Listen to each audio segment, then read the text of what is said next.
بسم اللہ الرحمن الرحیم۔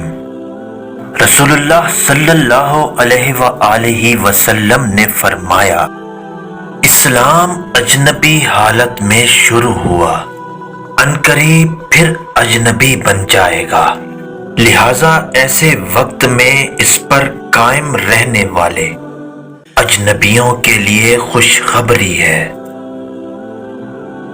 جب تم میں سے کوئی جوتا پہنے تو دائیں پاؤں سے شروع کرے اور اتارے تو پہلے بائیں پیر سے اتارے۔ جس شخص کے ساتھ اللہ بھلائی کا ارادہ کرتا ہے تو اسے دین کی سمجھ عنایت فرما دیتا ہے۔ نبی کریم صلی اللہ علیہ وآلہ وسلم گھر کے کاموں میں اپنی بیویوں کا ہاتھ بٹاتے تھے۔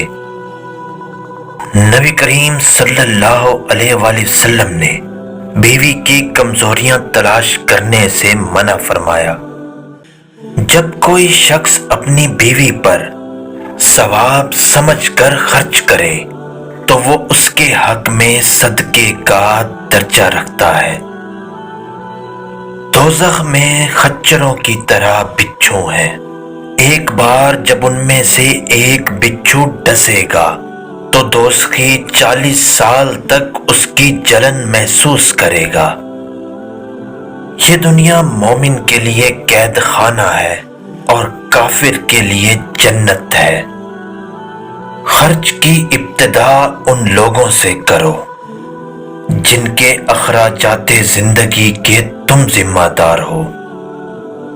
سو جانے میں کوتاہی نہیں ہے، بلکہ کوتاہی یہ ہے کہ تم جاگتے ہوئے کسی نماز میں اس قدر دیر کرو کہ دوسری نماز کا وقت آ جائے۔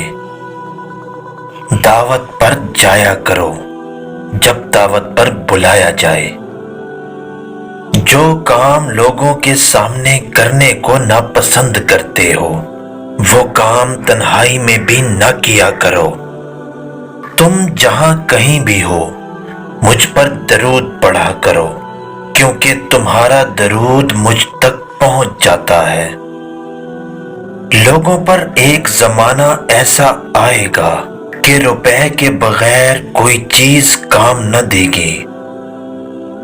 مہمان کو رخصت کرتے گھر کے دروازے تک آنا سنت رسول ہے۔ مہمان کے لیے پرتکلف لذیذ کھانا تیار کرنا سنت ہے۔ مہمان اپنا رزق لے کر آتا ہے اور جاتے ہوئے صاحب خانہ کے گناہ لے کر جاتا ہے۔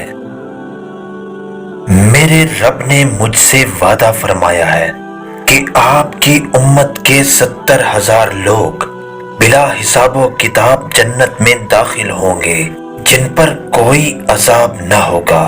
ہر 1000 کے ساتھ مزید 70,000 ہوں گے میرے رب کے 3 لب بھر کر جنت میں داخل ہوں گے۔ والدین کا درجہ جنت میں بلند کیا جاتا ہے ان کی اولاد کی دعا و استغفار کرنے کے سبب سے۔ جو درجہ خاموشی کی وجہ سے انسانوں کو ملتا ہے وہ 60 سال کی نفل عبادت سے بہتر ہے۔ آسانیاں پیدا کرو، مشکلات نہیں۔ لوگوں میں اطمینان پیدا کرو اور نفرت نہ پھیلاؤ۔ 4 چیزیں نیکی کا خزانہ ہیں: حاجات کو چھپانا، صدقے کو چھپا کر دینا، درد کو چھپانا اور مصیبت کو چھپانا۔ لوگوں میں بدترین شخص وہ ہے جو اپنے گھر والوں کے حق میں تنگی کرنے والا ہو۔ بہت سے لوگ نرم نرم بستر پر اللہ کا ذکر کرتے ہوں گے، اللہ ان کو اونچے اونچے درجے عطا فرمائے گا۔ جو شخص لا حول ولا قوت الا باللہ پڑھے گا تو یہ 99 مرض کی دوا ہے جس میں سب سے چھوٹی بیماری رنج و غم ہے۔ سب سے پہلی چیز جو انسان کے ترازوئے اعمال میں رکھی جائے گی وہ انسان کا وہ خرچ ہوگا جو اس نے اپنے گھر والوں پر کیا ہوگا۔ جو شخص بیٹیوں کی وجہ سے آزمایا گیا اور اس پر صبر کیا تو وہ بیٹیاں اس باپ کے لیے آگ سے رکاوٹ ہوں گی۔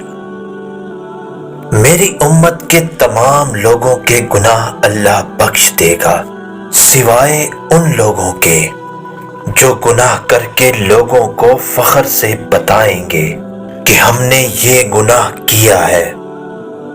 جو کسی مسلمان کو ایسی جگہ ذلیل کرے گا جہاں اس کی عزت کی جاتی ہے تو اللہ اسے ایسی جگہ ذلیل کرے گا جہاں اسے اللہ کی مدد کی ضرورت ہو۔ نیند موت سے مشابہت رکھتی ہے اور اہل جنت نہیں سوئیں گے۔ جو شخص سوال کرنے سے بچے گا تو اللہ بھی اسے سوال کرنے سے بچائے گا۔ اللہ تعالیٰ کے ذکر کے سوا زیادہ گفتگو نہ کرو کیونکہ اللہ کے ذکر کے بغیر زیادہ کلام کرنا دل کی سختی کا باعث ہے اور سخت دل آدمی اللہ سے بہت دور ہے۔ جو عورت اپنے شوہر کی فرما بردار ہو تو اس کے لیے پرندے ہوا میں، مچھلیاں دریا میں، فرشتے آسمانوں میں اور درندے جنگلوں میں استغفار کرتے ہیں۔ دنیا فائدہ اٹھانے کی چیز ہے اور دنیا میں سب سے زیادہ فائدہ دینے والی چیز نیک بیوی ہے۔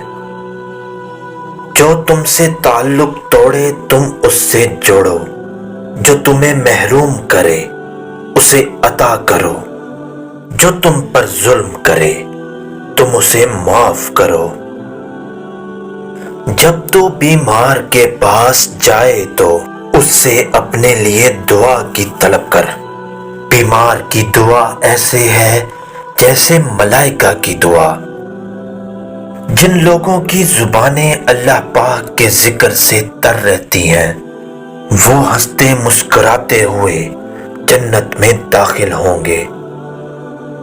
جب اللہ تعالی مخلوق کو پیدا کر چکا تو اپنی کتاب لوح محفوظ میں جو اس کے پاس عرش پر موجود ہے اس نے لکھا میری رحمت میرے غصے پر غالب ہے۔ بخار جہنم کی بھاپ کے اثر سے ہوتا ہے، اسے پانی سے ٹھنڈا کر لیا کرو۔